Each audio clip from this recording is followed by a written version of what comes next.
Halo semuanya, perkenalkan nama saya Hesi Mahendra dengan NIM G002526 dari kelompok B8. Jadi di sini saya akan menjelaskan laporan mengenai organa, genitalia, dan uropoetika.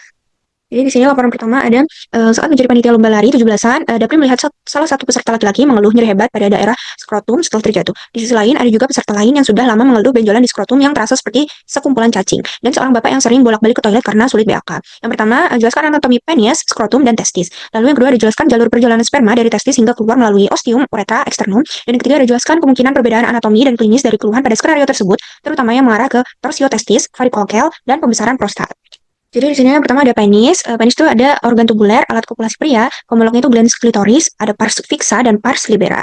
Yang pertama ada pars fixa penis. Pars fixa itu diperkuat oleh musculus ischio cavernous, diinervasi oleh crus penis, dan ada musculus bulbus spongiosum itu diinervasi oleh bulbus penis. Lalu di sini musculus bulbus spongiosum itu mengompresi bulbus dan corpus spongiosum, lalu membantu pengosongan pada uretra dan meningkatkan tekanan jaringan erektil proksimal serta menekan vena dorsalis profunda untuk membuat aliran balik vena. Selanjutnya, musculus ischio cavernosus sendiri itu mengopresi crura penis, lalu mendorong darah ke bagian distal corpora cavernosa dan meningkatkan turgiditas dan membatasi aliran vena keluar untuk mempertahankan ereksi. Selanjutnya ada pars libera penis, itu dibagi menjadi corpus spongiosum dan corpora cavernosa. Selanjutnya ada pars libera penis, itu dibagi menjadi dua, yaitu yang pertama ada corpus spongiosum, itu letaknya di bagian ventral corpus penis, dilewati oleh uretra, pars spongiosa, dan distal itu melebar menjadi glans penis. Lalu yang kedua ada corpora cavernosa, itu letaknya di bagian dorsal penis, itu merupakan jaringan erektil utama. Terdapat dua corpus cavernosus.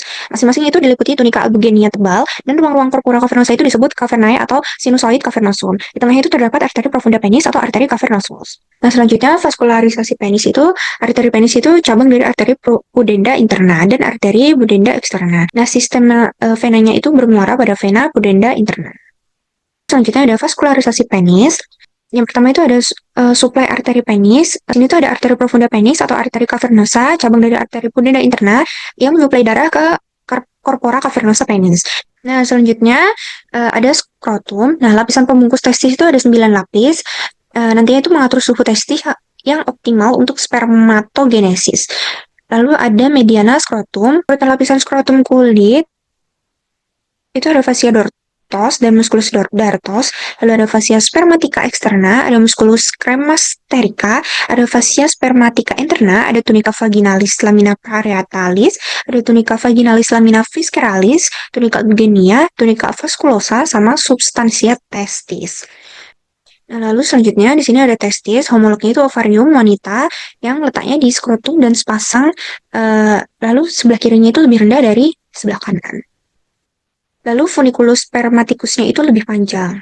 Lalu selanjutnya ada vaskularisasi testis, arterinya itu ada arteri testicularis cabang aorta abdominalis, ada arteri ductus deferentis cabang arteri vesicalis inferior, ada arteri cremasterica cabangnya itu arteri epigastrica inferior. Lalu pada venanya itu ada vena testicularis yang keluar sebagai jalinan vena yaitu plexus venosus pampiniformis, lalu ada vena testicularis dextra yang bermuara ke vena cava inferior. Selanjutnya ada lapisan pembungkus.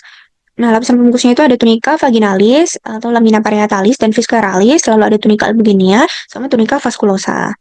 Nah, lamina parietalis itu menempel pada facies interna skrotum, kalau lamina visceralis itu menempel langsung pada substansia testis. Nah, di antara lamina parietalis dan visceralis itu terdapat suatu ruang yang disebut cavum vaginalis testis.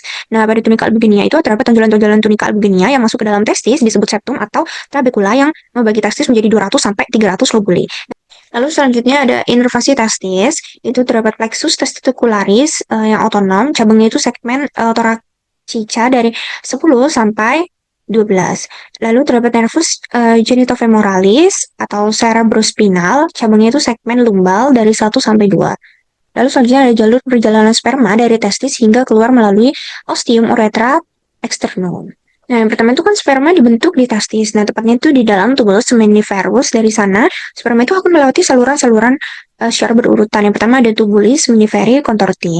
Nah, tempat ini adalah tempat utama pembentukan sperma atau spermatogenesis di dalam lobulus testis. Lalu yang kelima ada epididymis. Setelah itu, sperma itu masuk ke epididymis yang terdiri dari kaput epididymis, korpus epididymis, dan cauda epididymis. Di epididymis itu, sperma mengalami maturasi, peningkatan kemampuan pergerakan, lalu penyimpanan sementara terutama di cauda epididymis, kematangan fungsional terutama itu terjadi di epididymis. Lalu yang keenam ada ductus deferens. Dari cauda epididymis, sperma itu masuk ke ductus deferens. Lalu yang ketujuh ada ampulla ductus deferens. Yang kedelapan ada ductus ejaculatorius. Nah, yang kesembilan ada uretra pars prostatica. Pada akhirnya, semen itu keluar melalui ostium uretra externum, yaitu lubang uretra di ujung glans penis. Nah, di sini pada skenario kan terdapat tiga keluhan berbeda, yaitu nyeri hebat skrotum setelah jatuh benjolan skrotum seperti sekumpulan cacing. Nah, sering bolak-balik ke toilet karena sulit BAK. Ini dapat mengarah ke torsio testis, varikokel, dan pembesaran prostat. Jadi yang pertama ada torsio testis. Ini tuh sering terkait kelainan atau anatomi bell Cooper deformity, yaitu testis lebih bebas bergerak karena perlekatan abnormal tunika vaginalis. Gambaran klinisnya itu nyeri skrotum sangat hebat yang mendadak bisa disertai mual muntah. Testis tampak lebih tinggi dari posisi normal. Testis bisa tanpa horizontal reflex cremaster itu menurun atau hilang skrotum, dapat bengkak dan kemerahan kaitan dengan skenario. Nah, peserta laki-laki itu mengeluh nyeri hebat pada skrotum setelah jatuh, walaupun trauma dapat menjadi pancetus, pada torsio nyerinya biasanya itu sangat akut dan harus dianggap kegawatan urologi. Varikokel adalah pelebaran vena-vena pada plexus pampiniformis di dalam funiculus spermaticus. Yang paling sering itu terjadi di sisi kiri karena vena testicularis sinistra bermuara ke vena renalis sinistra. Seorang bapak yang sering bolak-balik ke toilet karena sulit BAK paling sesuai dengan pembesaran prostat, terutama BPH.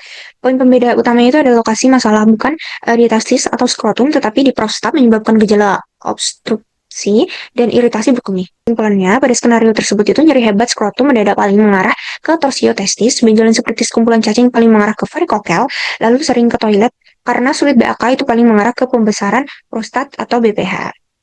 Lalu laporan yang kedua itu ada saat acara camping, Miko sudah menahan kencing sejak sore karena toilet umum antri panjang. Nah, malamnya ia mengeluh nyeri pinggang yang menjalar ke bawah, anyang-anyangan, dan merasa BAK tidak lampias. Keesokan paginya, temannya panik karena Miko bolak-balik ke toilet sambil memegangi pinggang seperti sedang audisi sinetron. Yang pertama dijelaskan pembagian organ sistem uropoetika dan fungsi umum masing-masing organ. Yang kedua dijelaskan alur perjalanan urin mulai dari ren hingga keluar melalui uretra, serta sebutkan bagian-bagian penting yang dilalui. Nah, di sini ada sistem uropoetika, itu ada ren, ureter, vesika urinaria, dan uretra. Lalu di sini yang pertama ada ren atau ginjal, filtrasinya itu untuk menyaring darah dan membentuk urin primer, ekskresinya itu untuk membuang zat sisa, metabolisme, dan zat berbahaya dari tubuh. Regulasinya itu untuk menjaga keseimbangan cairan, elektrolit, pH, dan tekanan darah. Sekresinya itu untuk membantu pembuangan zat tertentu, serta mengatur pH dan kadar elektrolit. Yang kedua ada ureter. Nah, fungsi utama ureter dalam sistem uropoetika adalah mengalirkan urin dari pelvis, renalis, ginjal ke vesika urinaria atau kantung kemih. Nah, ureter itu mendorong urin dengan gerakan peristaltik yang membantu aliran urin tetap satu arah, masuk ke vesika secara oblik sehingga membantu mencegah reflux urin dari kantung kemih kembali ke ureter. Selanjutnya ada vesika urinaria. Fungsi utamanya vesika urinaria atau kantung kemih adalah menampung urin sementara sebelum dikeluarkan melalui uretra. Vesika urinaria, reservoir urin itu untuk menyimpan urin dari ureter, mengatur pengeluaran urin mixi yang mengeluarkan urin saat waktu berkemih. Nah, lalu untuk mempertahankan kontinensia bersama sphincter uretra yang menyesuaikan volume karena dindingnya itu elastis dan dapat meregang. Selanjutnya ada uretra. Nah, fungsi utama uretra adalah menyalurkan urin dari vesika urinaria ke luar tubuh. Uretra itu jalur keluarnya urin saat mixing yang membantu pengosongan kantung kemih. Pada pria juga berfungsi sebagai saluran keluarnya semen saat ejakulasi. Di sini ada alur pembentukan urin. Urin itu merupakan hasil akhir dari proses pengolahan darah oleh ginjal. Nah, perjalanan urin itu sebenarnya dimulai ketika darah masuk ke ginjal dan disaring di unit fungsional ginjal yang disebut nefron. Nah, di dalam nefron itu ada darah yang diproses sehingga zat-zat sisa metabolisme, kelebihan air, dan kelebihan elektrolit dipisahkan dari zat-zat yang masih dibutuhkan tubuh. Setelah melalui serangkaian proses tersebut, terbentuklah urin yang kemudian dialirkan keluar dari ginjal menuju saluran kemih hingga akhirnya keluar dari tubuh melalui uretra. Nah, proses pertama itu terjadi di glomerulus, yaitu anyaman kapiler halus yang berada di dalam kapsula Bowman. Darah yang masuk ke glomerulus itu mengalami proses filtrasi. Pada tahap ini, air dan molekul-molekul kecil seperti ureum, kreatinin, ion-ion, glukosa, dan zat terlarut lain akan tersaring keluar dari pembuluh darah menuju kapsula Bowman. Nah, sebaliknya sel darah dan protein besar itu normalnya tidak ikut tersaring. Lalu dari kapsula Bowman itu filtrat mengalir ke tubulos contortus proximal. Urin itu berakhir ketika urin keluar melalui ostium uretra externum, yaitu lubang uretra eksternal. Selanjutnya, laporan ketiga itu di ruang bersalin, seorang ibu sedang dalam proses persalinan. Bidan menilai penurunan kepala janin dengan bidang Oke, memperhatikan bentuk pelvis, lalu mempertimbangkan tindakan episiotomi agar robekan perineum tidak meluas. Yang pertama dijelaskan dasar pelvis dan perineum termasuk diafragma pelvis, membrana perineum, spatium perineum profundus, serta pembagian regio urogenital dan regio analis. Lalu dijelaskan hubungan anatomi pelvis dengan kondisi klinis skenario, terutama mengenai perbedaan pelvis pria dan wanita, bidang Hodge dan episiotomi. Yang pertama ada pelvic floor, yaitu dibentuk dari tiga lapisan. Yang pertama ada diafragma pelvis, membrana perineum, spatium perineum profundum. Lalu selanjutnya ada diafragma pelvis. Muskulus penyusunnya itu ada muskulus levator ani, origonya itu ada arcus tendinous yang merupakan penebalan dari fascia pelvis. Inversinya itu dibagi menjadi tiga serabut, yaitu serabut anterior, inversi juga pada corpus anococcygeus. Dan serabut posteriornya itu ada muskulus iliococcygeus yang berinsersi pada corpus anococcygeus dan os coccygeus. Lalu selanjutnya ada membrana perineum dan spatium perineum profundum. Membrana perineum itu merupakan fascia tebal terbentuk segitiga yang melekat pada kerangka tulang arcus pubicus. Lalu muskulus yang berada di dalam spatium perineum profundum itu ada muskulus pincer, uretra, externum, ada muskulus transversus, perineum profundus, ada muskulus kompresor, uretra, hanya pada wanita, lalu ada muskulus pincer, uretrovaginalis, hanya pada wanita. Lalu selanjutnya ada regio perineum terletak di bawah dasar pelvis yang bentuknya itu berlian yang dibagi oleh dua garis hayal yang menghubungkan kedua tuber ischiadico. Regionya itu ada regio urogenital anterior, regio analis posterior. Batasnya itu pada anterior itu ada margo inferior symphysis pubicum. Pada lateral ada rami ischiopubica anterior dan ligamen sacrotuberal posterior. Nah, pada bagian posterior itu ada apex os coccygeus. Selanjutnya ada regio urogenital. Regio ini tuh ditembus oleh uretra.